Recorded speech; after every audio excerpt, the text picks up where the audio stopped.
Hey, what's up, everyone? So, thank you so much for tuning in to another edition of the Bread for Soul Convos. And this is a particularly special one for me because I have on the other side of the line one of my biggest inspirations, Miss Monique Bingham. Thank you so much for doing this, Monique. How are you?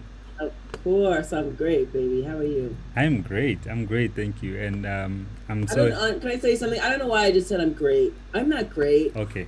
Yeah. It just Say? kind of came out of my mouth, But I'm actually completely confused by all of what's going on, and I'm not ashamed to say that I'm confused. Yeah, I mean we all are. It's very strange times that we're living on, right? At the moment. It's. I'm kind of shocked at myself because it's left me kind of speechless. I'm here in the metropolitan area, the hot spot of now the world, um, in virus cases and deaths. And I've lost friends, and Baby Cake's lost his grandma. Like, man, people don't know who Baby Cakes is. Yeah. Yeah, so it's been just weird Hmm. and difficult to put into words. And I don't know. I don't know. I'm really kind of thrown by the whole thing. Hmm. I'm Eh, just kind of thrown. but how are you then dealing with it mentally? Mentally, in a lot of ways, I am, I'm doing what everybody's doing, distracting myself and keeping busy doing stuff around the house. I'm building stuff. I'm baking. Like, I don't ever want to see another loaf of homemade bread again for the rest of my life. I'm doing what everybody's doing, right? Yeah. Just trying to figure out how to distract yourself from the fact that the entire world might have just completely changed. And, in the face of death and sickness and this whole dystopian kind of, you know, weird, surreal thing that's happening as a performance artist, it's like, well, now what do we do? I mean, this Hmm. doesn't make any. This is not anything that anyone could have anticipated. Hmm. Hmm. Not being able to go out and play music. I used to always. My thing was, the job that I have is as old as time. It's ancient. If the lights go out tomorrow, if there's no electricity, I can always do my job. I can just get up in front of people and just perform. Hmm. And now that's actually not even an option. The idea that that's not possible right now is really just, it's kind of throwing me. I'm getting my bearings though. Hmm. Creatively, I've been throwing all kinds of things against the wall, but yeah, I'm thrown, and I'm not ashamed that Yeah. I'm thrown. You shouldn't be ashamed because I mean everybody's dealing with this thing, and the whole world is dealing with it. No one actually, obviously, in different levels, in different situations, but at the end of it, everybody's affected in some way. So I think it's powerful that you're sharing your own frustrations about it as well. I wanted to Yeah. ask you about states. Are you guys getting any relief funding as artists? Um, there was a $1,200 stimulus package that was sent out to a lot of people. A lot of people got it. A lot didn't. As a performing artist, it's weird. You don't get paid a regular salary. Your work happens mostly outside of your country too. So I have yet to receive any benefit from that. Mm. And the deep thing to me is how it's just the whole situation is doing what it always does. Whenever there's some huge like shock to the system, the people who are already the most vulnerable end up even more vulnerable, and the people who were doing well end up doing better. It just widens the gap even more. Mm. Um, so yeah, Yeah. yeah, It is what it's it is, right? a lot, man. It's a lot. Sure. It's a lot. Yeah, I was having a chat with DJ Christos last week, Yeah. 2 weeks ago, Okay. and he is also he was about to have a music workshop and a Right. festival just in March, and he had already kind of spent so much money, and so much promotion since a year now. He's been promoting this workshop, and just before the actual workshop and festival take place, there was a lockdown in South Africa and Yeah. globally as well, and understandably so. Of So course. they are now trying to find ways to assist DJs, through a fund of some sort, because the Really. government, yeah, but the government doesn't really uh, take look at us like that as artists, Of, of especially us course. DJs, in the house music scene. Um, yeah, there isn't much respect from the government for us, and yeah, it is. Yeah. I would say even I've seen in the last almost 10 years I was traveling around South Africa that the government does offer some assistance for cultural events in ways that they do just don't do at all here. But again, the huge festivals, the bigger venues, they're going to figure out a way to survive.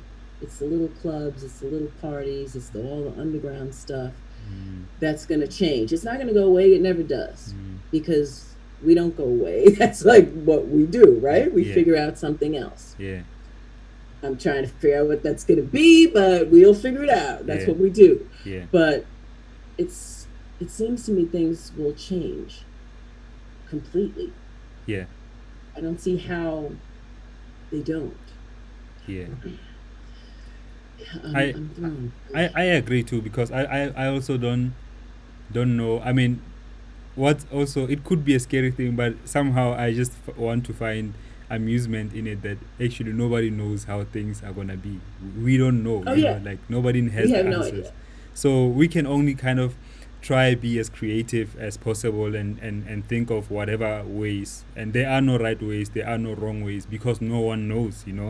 Exactly. Yeah, That's what I was going to say. There's no right or wrong way to feel. Well, I mean, I suppose we could say there are wrong ways to to react or to feel, yeah, but no one knows exactly how to approach this. And I think I get a little annoyed. There's sort of this self-righteous kind of thing that celebrities are doing, and it makes you want to just kind of crawl through the screen and kind of like freak out. But I I've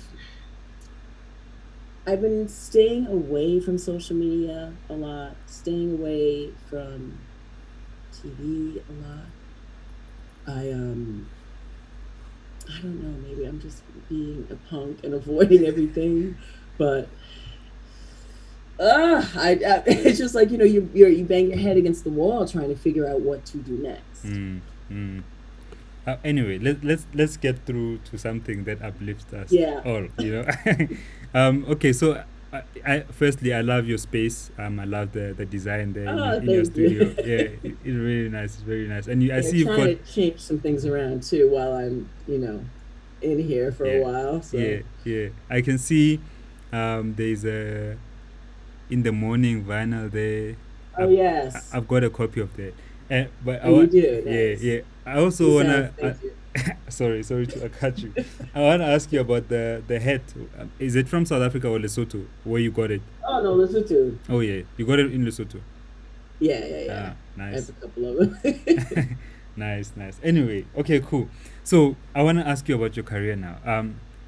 Your you began in 1995 with abstract truth, right?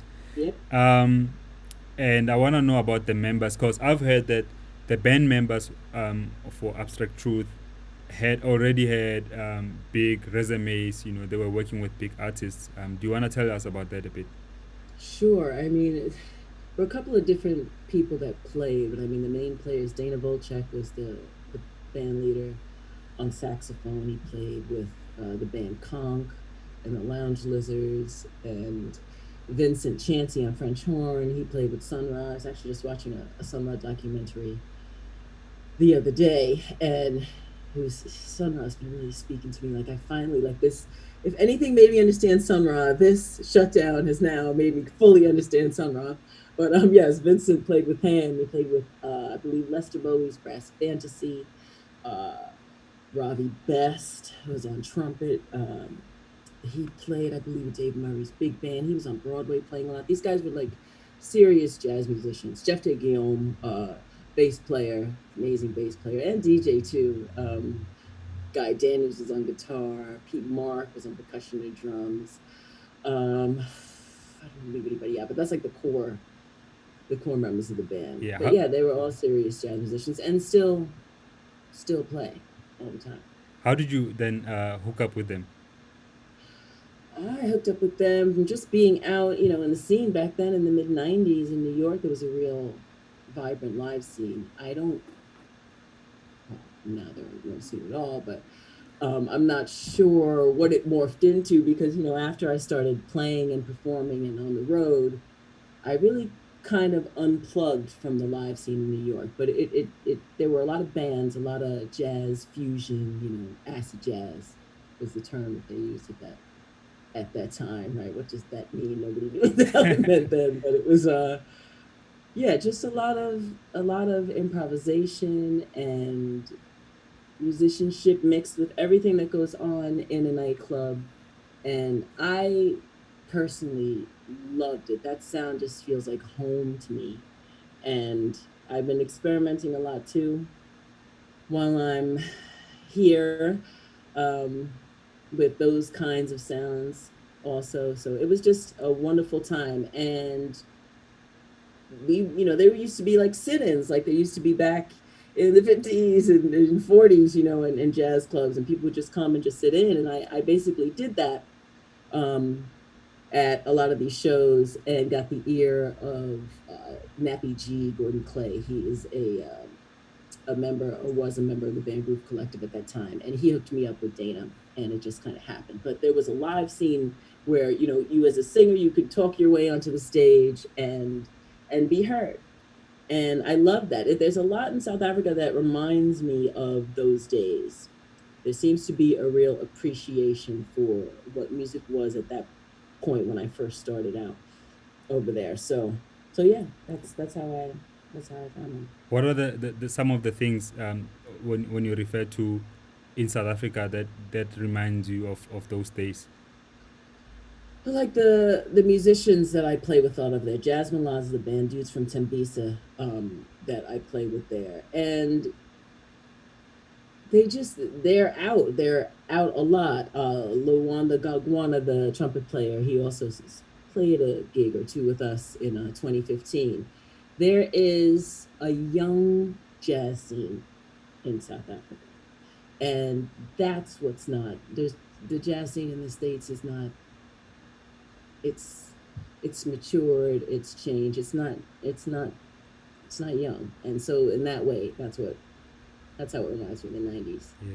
There were kids in those places. So I like that, and I like that about South African house music scene as well. You know, when you look at our crowds and you look at the people that are coming to the gigs, you see a hmm lot of young people. yeah, Yeah, and that keeps it alive. I'm not one of those people that chases after just young ears. I'm certainly not one of those. It's about the sound. It doesn't matter how old or how young anybody is, how old or young the crowd is.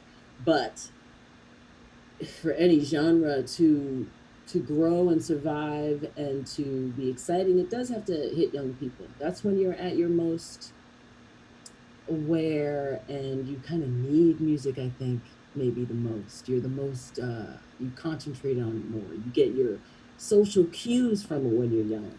mm, So it's important that young people are into what you do. yeah, yeah. So how did the initial house music collaborations for you come about? It was Maddie Heilbron did a remix of We Had a Thing, the record with Abstract Truth. And that was it. Once people just dug that record and the house producers started calling me. Um, and at first, I have to say, when I first started out, I was just, to me, dance music, whatever that means, was not exactly where I wanted to go. I and there's a lot of people like this who, on my way to becoming a jazz musician, I like tripped and I landed like in funk, or I landed, yeah, and that's what happened. And there are a lot of us. Um, so they just started calling me, and I realized that house is just so open. I can do whatever I want. Especially, you just have to find the right people, and that that remix basically just got everybody on the phone and trying to contact me, and that's when it started. Yeah. And I remember last year when we were, it was after the DSTV Delicious Festival, and Okay. we were touring. I think we went to the Mm, Eastern Cape, me and you. right, right. And we were talking just generally about music, and you said something about Louis, the collaboration that you did with Louis Vega, going up, that it reminded you so much of your initial roots, of how you started. Yeah, Yeah, absolutely. yeah. So I And I mean, mean, sorry. go ahead, go ahead. No, no, go ahead. No, if you listen to like New Eureka Soul and the stuff that Louis did then, again, the fusion, it's there. So it was just so natural, and it just feels like one, I'm not going to say favorite records that I've made, but it definitely expresses a lot of who I am. And I'm very, very proud of that record, Elevator. Yeah, elevator. Yeah, Yeah. yeah, yeah, going up. Yeah. So if you feel like that, with that record, right? I'm interested to know, are you now moving or leaning towards doing more of that kind of music? I'm leaning towards doing all kinds of different music. Yes, definitely that sort of thing. But putting out a project that is not just, you know, and it's 123 to 127 BPM, something that spans, is larger than genre, genreless music. I used to be able to just go in a studio, just do something, produce it, not worry about who's going to hear it, where's it going to get played, what time to put it out, when, is the best release date, and all that stuff that is a part of the business and has nothing to do with actually creating music. And if there was ever time to go back and, remember that, now is the time. So yes, yes, in answer to your question, I'll be leaning towards stuff like that, and a lot of other stuff. Cool. Definitely. I'm excited to hear, because I think you are one of, like, by far one of the most creative writers, and singers as well. Thank you. Just you, the way you do your thing. Yeah, I'm even getting goosebumps. But anyway, I No, want. no, I love Yeah. it. Thank you. It really is amazing. How do you look back on your own previously written songs? Like, how do you feel about those kind of the songs that you wrote? Just let me ask you. Actually, the first question was right. How do you look back on the previously written music? I'm always, you're going to be critical. It's your stuff, You're a musician. You look back, but every now and again you're like, oh yeah, that one was right. I did that one. But then there's, oh, if I could only change this word or this syllable or this phrase or this thing. So I'm proud of the body work, but I still don't feel like if I left the earth tomorrow that the absolute 100% perfect record that expresses exactly how I feel about music and rhythm and melody and everything and harmony, that it's not out yet. So there's still stuff to do. What? I haven't quite done the thing that really knocks me out yet. So that's the goal for the next project. I think if dope music was able to kill people, you are going to kill us, because I don't want to do that, because I mean, like, I'm just thinking about so much work that you've done, and if you say it like that the best is still yet to come, like, I'm even more oh, excited now. okay, good. No, definitely though. There's always, but you know that too. I know you do because you're a great producer, and you Thank know you. every experience you learn something, and you go somewhere, and something opens your mind up a little bit, and you're like, oh well, I could tell this another way. So maybe better is not the word. It progresses, Mm. it changes the more time you spend. So definitely, I think the best is forward. Ashapalante, palante, palante. I like that. I like that. Okay, so just talking about songwriting and how you look back at your songs, right? I am now thinking I'm even embarrassed to ask this, but I'm gonna ask it anyway. Like, so did you write "We Had a Thing"? Was it a real thing? Was it was it a real thing? No, come on. There's elements, okay? Elements of it, of Okay, course. okay, okay, Elements. But okay. no, I I didn't live with any dude that didn't come home with the rent or that didn't happen.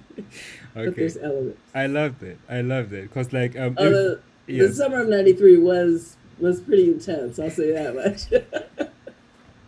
It was intense. Yes.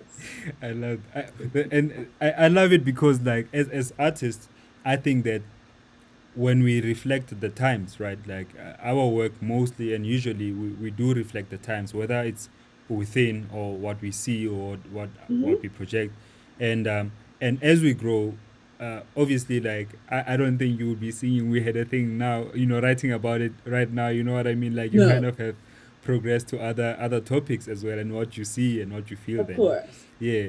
Of course. Yeah. I want to get into how you how certain songs. I want to break down certain of your songs and how those All right. writing those songs came about, right? And I want you to start with the story of Little W 12th Street. Little West 12th Street. Okay. Little West 12th Street. Yes. I mean, that song really was my way of turning a situation, an unfortunate situation, into just a way to make sense of how silly it was. Basically, New York City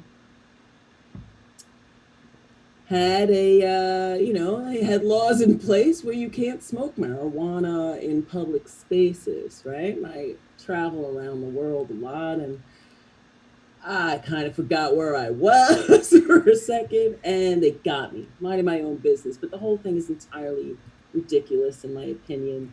It's to me, it's a glass of wine, and the fact that the entire episode, from beginning to end, lasted only 2 hours, and it happened on the at the iconic nightclub that is no longer CLO, that was on Little West 12th Street, very famous street in New York City, nightclub history.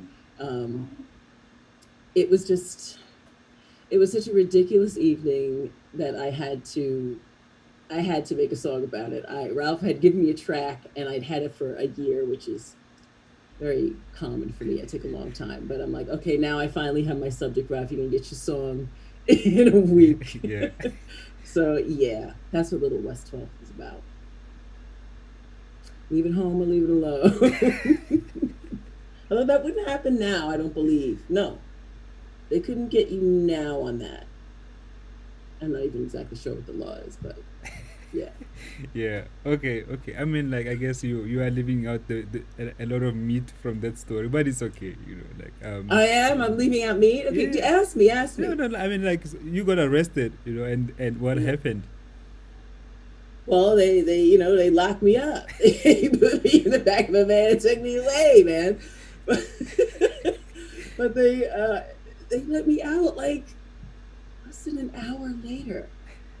There was no fine. There was nothing. There was absolutely no point to it, which is why the song's just like, and my poor man, he was completely traumatized by the whole thing. I had to look at his poor face. He was so helpless. I'm just like, okay, what can I do to just make the ridiculous, useless experience that we just had mean something? How can I make it into something positive? And Yeah. hit the tune. And how do you actually the process of taking this experience, like I want to understand literally when you are writing, what does that look like? You know, you have this experience that you want to pen down, that you feel like you want to put into this song. What does it look like? Are you, is it just words first, or is it lyrics? I mean, is it melodies? What happens when you write? No, melodies usually come first. I mean, it all depends. And that record, Ralph gave me the track. If someone gives me a track that's already basically finished, then I'm trying to fit my story into what they do. So I'll ad lib over a track for a while. And if something sparks, then I can, fit lyrics into it. And sometimes the lyrics come along with the melody at the same time. But if I'm doing it from scratch and I'm producing the track, then the whole thing can happen all at once: words, lyrics, melody, everything. So it's always different. But once the motivation, like the actual story is there, and I'm a writer, I write stories. Once I know what the story is, then it's just putting the meat on the bone, and it can be very, very difficult for me to marry like what I want to say, because I can be very specific with words. But if there are too many syllables in the word I'd like to use, it doesn't match the ad lib that I did, and so I kind of agonize a bit. But but yeah, the process is always different. Yeah, It is. and the It's kind of process, like probably more boring than people think. and the process, I guess it's quite long for you, like you mentioned. You know, like you would have a song for a year before you Sometimes, yeah, yeah, yeah, more than that. yeah. And tell me about poor people, how that came about writing. Ah, poor people. Poor my I did that with Quentin Harris, and that's up there too somewhere. Um, Timmy Regisford actually made it a point of introducing Quentin and I. He like set up a meeting and said, "Oh, you two have to meet. I know that you're going to be able to really make music together." And I don't know if it was Poor People or You Can't Have New York, which one we did first, but that that came about, or rather, the inspiration for the actual words to the song. I was working my day gig, and I had a serious office job like for years and years and years before music actually finally got to the place where it paid the bills. And somebody had come in my office. I worked in a West Indian neighborhood, and one of my clients had come in the office, and she was with her kid. And she was talking, and she was just saying like these really just negative things about her child, and about, how dark her child was, and just like really racist things that had any non-black person said, that would you just would have been aghast. And I just took that, along with a lot of other things that I heard people say, um, that were just really negative and hurtful and useless, because I think it's kind of, they use that crabs in the barrel analogy, that people can, you kind of stuck in a screwed up situation, and everybody is experiencing the same thing, and you're all at the mercy of the same system, but you turn on each other because you're around each other.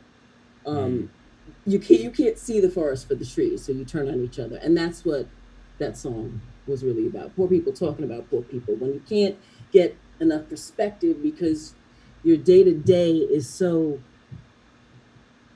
just tedious and stressful, and it's just hard to survive. You can't look at the macro. You are stuck looking at Mm. the micro. Yeah. Some are, yes.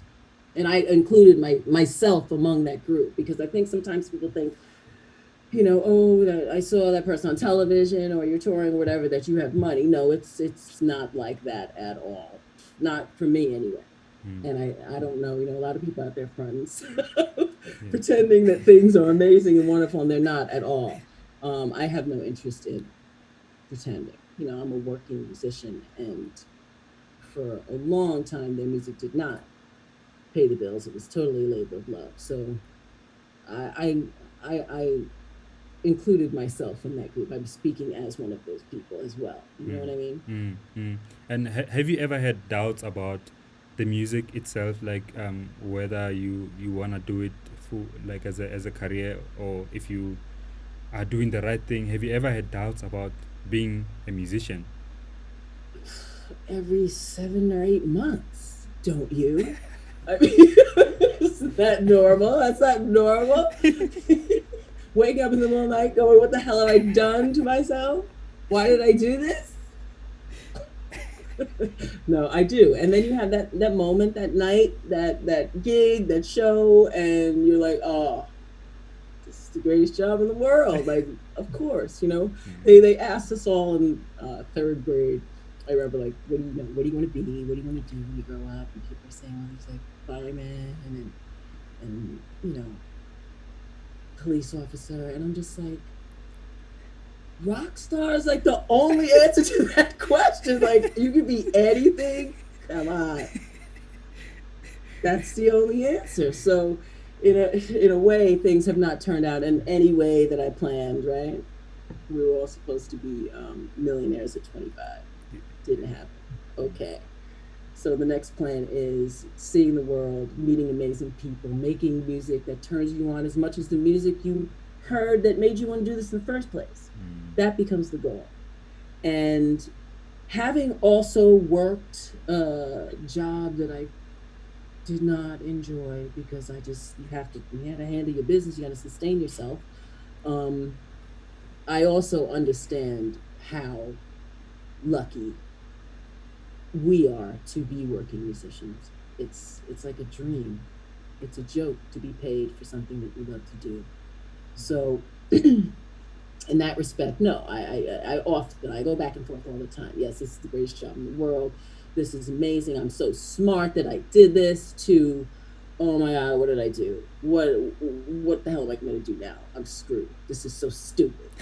It goes back and forth, you know? yeah, yeah. I mean, Yeah. I totally agree. And the reason I asked the question is because I do want people to, aspiring musicians especially, to do notice that, it is part of the game. Feeling like that is part of the game. And Oh yeah. you will feel like that, like you say, 8 months. Sometimes it's frequent for some people. Some people maybe it takes a bit of time, but everybody will go through those emotions of, am I doing the right thing?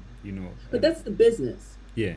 I mean, the music has been around for millennia. It always will be. People will always make music. Music will never stop. The music business is this, what? What are we talking? What is this? 2020, 100 years old? Mm. It's just got here. So what we think of as, making music, a lot of people I think are thinking of the music business, which is it'll be whatever the heck it turns into. It doesn't have to exist at all. Mm. In fact, it seems to be disappearing right in front of our eyes. And maybe that's a good thing because, in a way, now you're really free, Mm. completely free. Now you see, you can separate the girls from the Girl Scouts, the men from the boys. Like, now there's no, if in fact it turns out that there's no way to get fame and fortune from touring and all that stuff. Now it's about what it's for. Mm. And as I was talking about Sun Ra before, and how I really do finally get it. I always thought I got it, but now I really do finally get it. That you really just have to turn yourself on. That's your job as a musician, to really turn yourself on. It's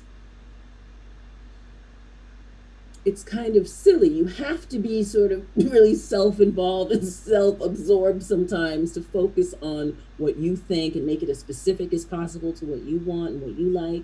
But that is the job. Mm. You have to turn that off, of course, when you're dealing with other people. Some people don't know how to turn it off. Yeah. But when you're working, yeah, I think that's your job, to just turn yourself on with music. And that's what I want to do now, Mhm. and not worry about anything else. So the end of the music business is not the worst thing in the world, because God knows it's got its problems. But music is not going anywhere. It Mm. can't. Yeah. I do agree, and I believe that it will, if anything, it will only get better. The music. Um, Oh yeah, it's going to evolve and morph, and there are amazing things that are going to happen out of this mm, that we can't even predict. I love the the New York City blackout of 1977, the blackout of 77. I was actually there. But they say that's the day that hip hop was born, because they broke all the windows and all the audio stores and stole so much DJ equipment was stolen that night because of the blackout, that a million and one DJs were born. Hip hop was born that night, so you can't tell what's going to happen. You really can't, and that's beautiful and scary, but beautiful. yeah, true, true. And Hmm. if you could tell me, I mean, I'm sure there's been many moments of you in South Africa where you're on stage and you really are connecting with the people are connecting with you. But I want to know a memorable one. Let's say the first time now you're performing in South Africa and you getting this reception for the music, because I mean we had a thing was a big hit in South Africa already, and that's one of the first house records that you were on. But what was that? Do you remember, maybe not the place, but do you remember how you felt, what was happening the first time you were here? It was kind of mind blowing on a couple of levels. First, I'm being musically introduced to an audience that knows my music and knows the kind of music that I do better than any other than home, you know, than any other place on earth. But you guys are really, really educated about house because you hear it all the time. So that was a shocker to see thousands of people singing back my songs. I was used to maybe a couple hundred, but thousands no. So that's always shocking. But then I'm in the first time on the continent, on Africa. I I had never been on the continent before, so it was very profound to be there. I am a black person out in the diaspora. I am of African descent, but I had no real connection in any real way. I had no real people that I knew or any places to go. Or now I'm in Josie. I'm like, I feel like I'm down the block from my house. I know where everything is, in what aisle to go and find things in the supermarket. So it's really home now. And then it was just almost like overload of emotions, kissing the ground in Cape Town and everything, which I talk about in the song Deep in the Bottom, and just being overwhelmed by seeing that many black people, colored people, people that look like me into the music that I make on African soil. It was beautiful and deep and changed the way I feel about a whole bunch of stuff. Traveling to and from, South Africa, not just South Africa, Botswana, Lesotho, uh, all in Mzansi, Southern Africa, has changed my perspective on a whole bunch of things. Mm, A whole bunch of things, definitely musically. It was amazing. yeah. Just doing um camp. I love what you have done, I mean, for our scene, because like I know you've got a foundation, the Monique Bingham Foundation, and you did some, some something with Tebo from Katsaitis Music, but we'll get to that. I just want to say about the music that you've done, the releases that you've done. When I look back into those releases and what they meant for certain compilations, because compilations for DJ compilations in South Africa are what really brought house music to South Africa, and people fell in love with house music from the compilations, and Okay, yeah. the the music that you wrote played a big role in that, because a lot of the music was licensed into on those compilations, and I just want to say to you, if you, I mean, I know you're receiving the love, but if you also further than that were not aware of the kind of influence, in house music in general that you have had, you played. It's really big. It really is.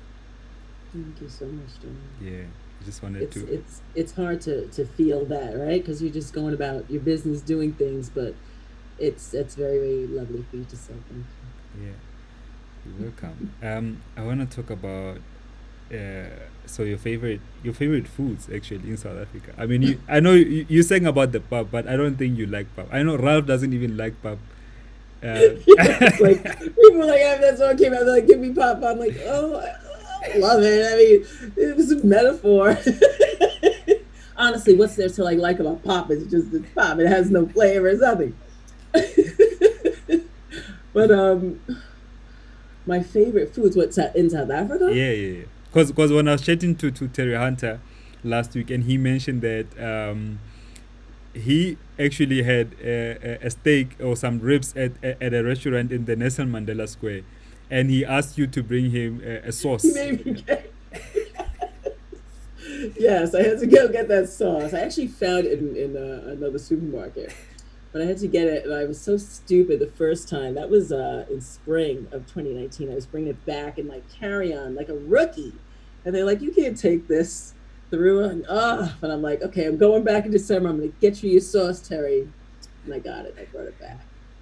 Yeah, I Yeah, mean, but you get some good steaks. I will say that I am, a former vegetarian, and I'm sort of shameful carnivore. But you guys got some steaks and some meat in the supermarket that I'd see like in Manhattan would cost like I don't even want to think about what it would cost. But you got some good cuts of meat over there. yeah, well, thank you. Definitely a nice wine. That's what I got into the last time that I was there. Definitely all the vineyards and the wine country. You've got a lot going on over there. I mean, you having wine, don't hide it. Like, have a sip, because I see you've been coughing. Like, have a sip of your wine. Don't be shy. Only because we're not drinking wine. I do have a little bit. Yeah. Okay, but you were saying that alcohol has been banned.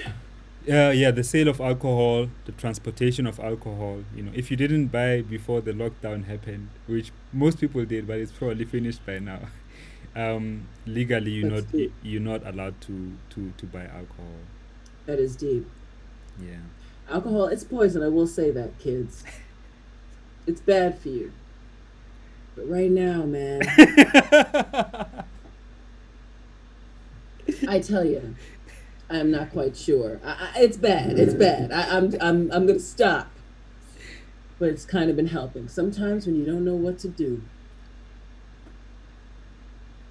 and you just start, thinking, okay, how is this gonna work? Sometimes a little Moscato just kind of makes it all make a little more sense, just for a little while. So, Oh damn, that looks so great. cheers, Well, I was having water, so your water. That's better. That's so much better. it is, but it's not what I wanna be drinking right now, to be But you honest. But should. yeah. Now, Anyway, right after I finish these last two bottles, in solidarity, I'm not going to drink until alcohol sales are. Don't hold me to that, but I might. I might have to. Is anyone else doing that in solidarity? Maybe I should. I'm going to maybe. think about that one. I'll let you know what happens with that. Let me know. Let me know. Before we close, I wanna just chat to you about how you prepare for a show, right? Well, actually, no. Before that, let's get into the love from SA. So, um, we were in Durban, me and you and my partner, Boo Boo. Yes. And I remember we were getting out of the hotel, going to the gig. So my partner was freaking out after Mhm. seeing this lady, Ashla Staplefield. So she is a former top billing presenter in South Africa. Top billing is a show. So she's a former presenter. So my girlfriend is going crazy over this lady, right? Ah, Ashla, and then this lady is going crazy at you. Like That was kind of funny. I found that to be so funny. But the second one, right, which now killed me. So now we were at a restaurant, me and you. I think Ralph was there, and we're having food, we're having lunch, right? So naturally, people see you. Some people recognize you. They come and take pictures. But here comes this old lady, and she's just like, I think I know what you're talking about. Go ahead. yeah, no, the lady is just like, you must be famous. Like, she doesn't Yeah, even know she who won't you. get on us. Can I take a picture with you? I'm like, okay. Who are you? People are nuts, but God bless them. That was hilarious. Yeah, He's like, you must be famous. Everybody wants to take pictures with you. I'm like, okay, I guess right. Just get one in. You never know. sure. That was a good one. That Yes. was funny. Yeah. But okay, I want to get to, before we close, the way you prepare for a gig, right? You don't know that I did this, but I did it. So maybe you will have trust issues with me after this, Oh no. What? but it's all in good love. Okay, I want you to Okay. listen to this. This is how Monique Bingham prepares to go to a gig. Tell Claudette to get. Tell Claudette to get her.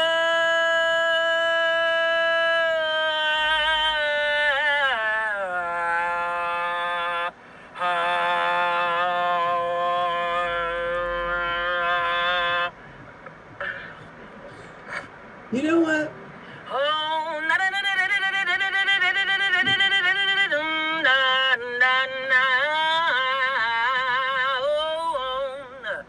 Oh God, is that enough?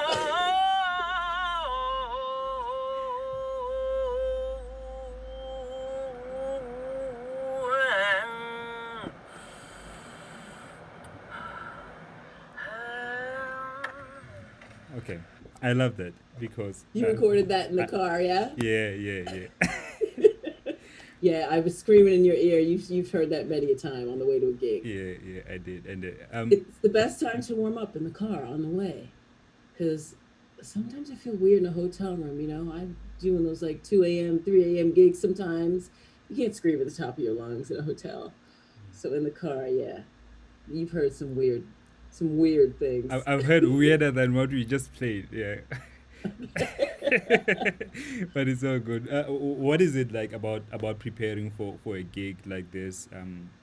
Why is it so important? After so many years, why don't you just go on stage?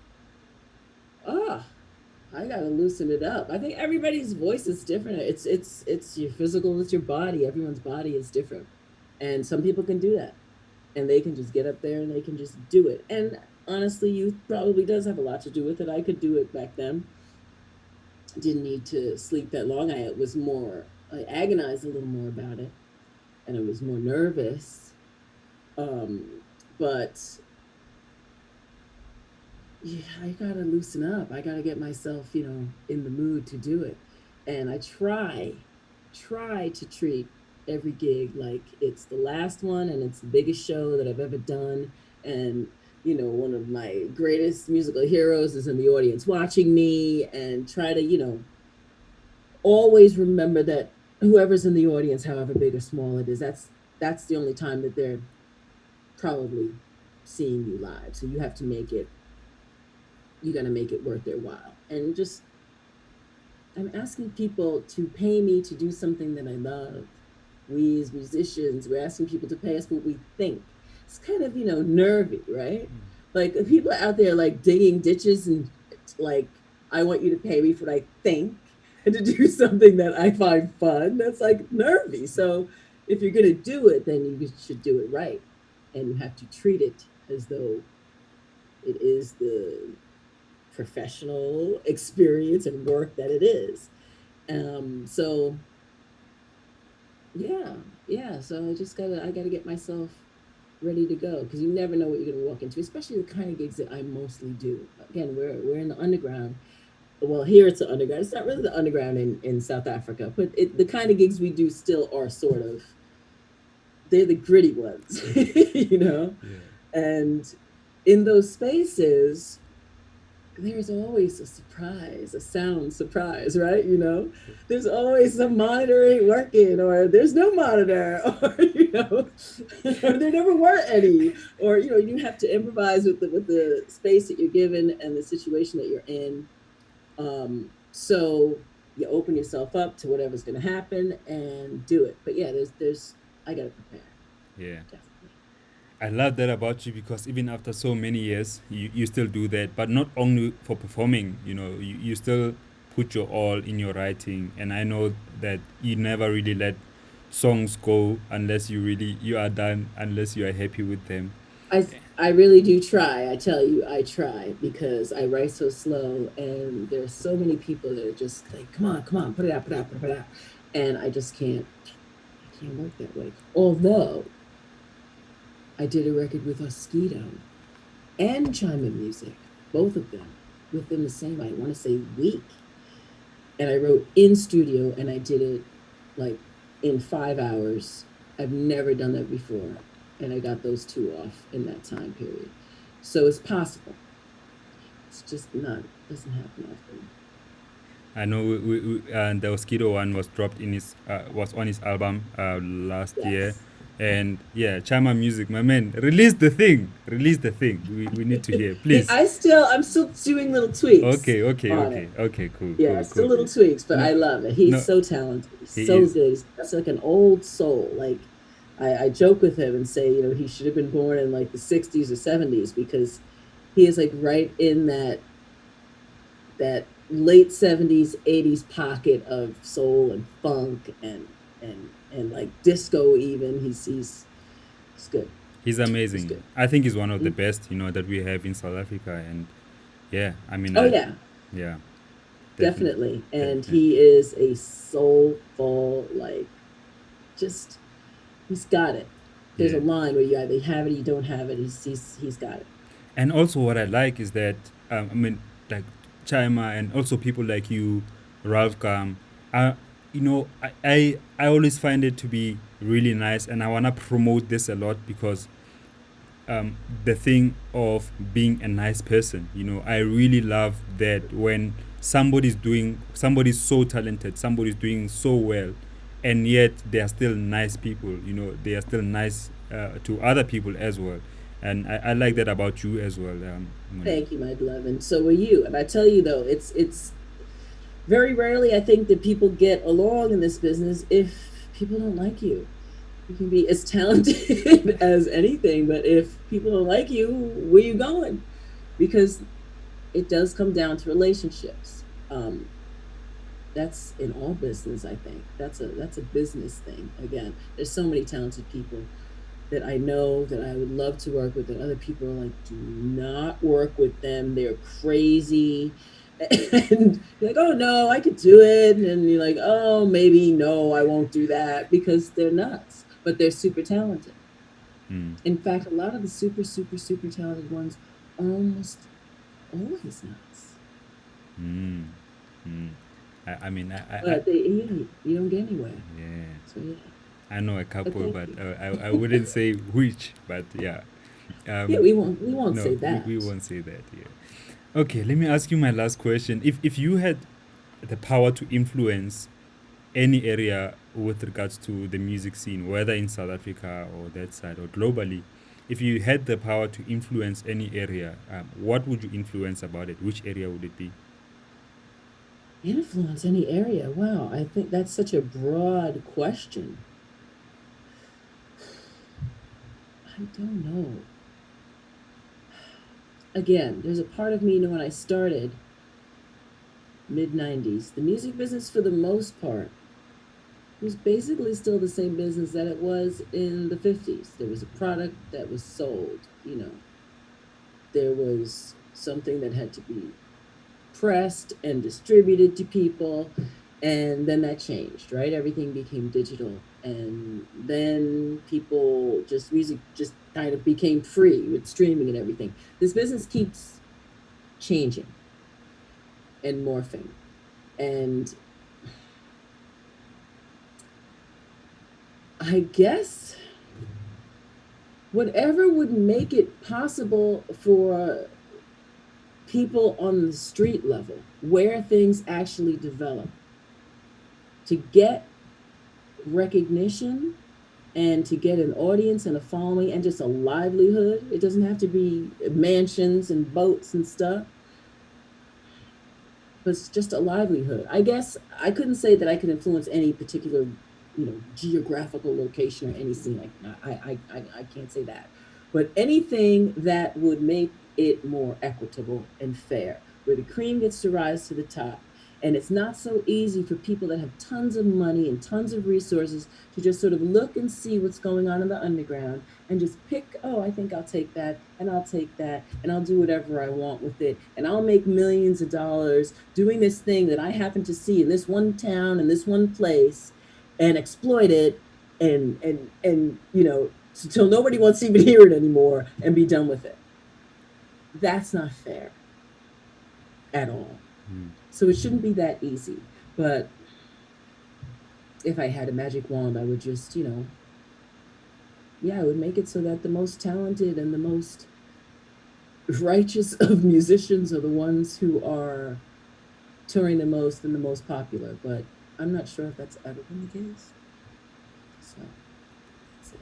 But times are changing, so we'll never know. Honey, they are. They're always changing. You Mm. never know what the heck is going to Mm. happen. So Yeah, fingers crossed. yeah. That's why, I'm glad I got my Moscato. Uh, uh, okay. Well, Monique, I want to say that I believe that you probably have another 40 years to give us great music, or 50 years, Thank you, something darling. I'm like going to that. try. Thank you for the music. Thank you for the person that you are. And thank you for doing this. I appreciate it. Thank you. Thank you for doing what you're doing. I mean, bringing us, and the scene and everything that you've done with your shows, your productions. Thank you, because our scene is different than, pop music. It's real. It's about real connections with real people. I feel like I've met almost every fan that I have and shook their hand, you know. So yeah, thank you. Cool. Yeah. So everyone, if you I hope you enjoyed this. If you're watching, I hope this chat sparked some light of inspiration. And yeah, let's keep on being creative, guys. Peace out.